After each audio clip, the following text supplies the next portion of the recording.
ప్రాణమంటూ పుట్టినట్టు నా కొరకు ఆ చూకి అందలేదు ఇంతవరకు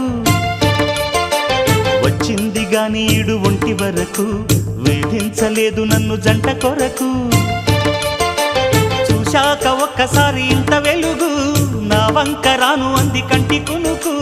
ఈ అల్లరి గారడి నీలీల అనుకోనా నీ పేరు ప్రేమ అవునా ఇవాళే నిన్ను పోల్చుకుందా